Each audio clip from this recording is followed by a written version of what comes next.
concerne les passages, les visites d'accompagnement de notre personnel, qui soit bénévole, valorisé par la formation, ou qui soient des professionnels, de toute façon, ils ont tous une formation, c'est-à-dire qu'ils ont déjà eu affaire à des aînés, parce que ça peut être des retraités, ça peut être des gens en activité, bon, ils ont tous un bagage d'accompagnement des aînés. Mais chez nous, c'est un peu particulier parce que c'est quoi notre rôle? On est appelé exclusivement lorsqu'il y a un souci au domicile ou à l'hôpital. On n'est pas un service à la personne. C'est-à-dire qu'on vient en complément. Et quand on arrive, il faut absolument que notre visite, notre présence, tire vers le haut cette prise en charge. Ça peut être justement parce que le personnel du service à la personne en question, parce que bon, il en existe, donc on demande à les rencontrer, on voit où le bas blesse. Et on demande à cette fois-là que ces personnes soient formées par nos soins. C'est une exigence. Parce qu'on sent bien qu'il y a cette distorsion dont je vous parlais tout à l'heure, c'est-à-dire qu'il n'y a pas ce climat de confiance, il n'y a pas cet humain dont j'ai parlé. Et bon, l'humour, vous me direz, mais bon, c'est mieux qu'il y ait humour qu'il n'en ait pas. Donc on explique comment ça peut se produire. C'est tout un travail à faire sur soi, parce que on explique que ça a un sens, que c'est vraiment, on ne dit pas que c'est une profession, mais ça a un sens de vouloir et de pouvoir accompagner une personne âgée qui soit au domicile, et encore plus quand elle est à l'hôpital, parce que quand on amène cet accompagnement à l'hôpital, celles qui se frottent les mains, les personnes à l'hôpital, qui travaillent à l'hôpital, c'est-à-dire les aides-soignants, les infirmières et les médecins, quelque part demandent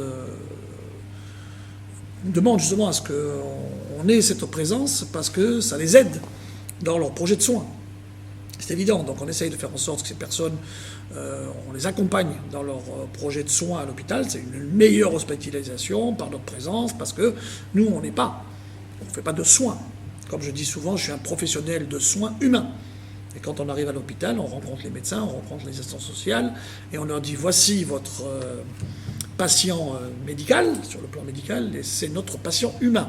Donc on est obligé quelque part de se marier pour faire en sorte que cette personne vive dans les meilleures conditions d'hospitalisation, qu'elle en sorte dans les meilleures conditions. À savoir, il est prévu que quand une personne est à l'hôpital, soit c'est la rééducation après, soit c'est un service de soins de suite, soit c'est le retour à domicile. Et quand on parle de retour au domicile, c'est que faire, que mettre en place pour que ce retour se fasse, encore une fois, sur les meilleurs auspices. Voilà, ça c'est le rôle de Décidement Mon Répit. Et donc tout ce personnel doit être vraiment à l'affût des moindres détails qui pourront faire en sorte que la personne se retrouve. On parle de l'aider, c'est-à-dire d'un côté, il faut satisfaire ce projet de vie de l'aider, et en même temps rassurer l'aidant. C'est pas si simple que ça. Voilà, notre rôle, il est là. Donc on n'est pas, je répète, un service à la personne qui fait ses heures parce que je te fais des courses, parce que je te donne à manger, parce que je fais le ménage, etc., etc. Il en faut. Oh mon Dieu, il en faut. Nous sommes appelés pour un problème précis, une particularité qui fait que notre présence devrait, en effet, tirer vers le haut cette prise en charge dont on parle. Et donc le personnel, encore une fois, et surtout, doit nous informer. Et donc les nouvelles, on les demande au quotidien, par un simple coup de téléphone ou par un simple texto, mais juste quelques mots-clés, j'allais dire, sur justement la dépendance, sur la stimulation, sur la nutrition, sur l'hospitalisation, sur les réactions de la personne, etc.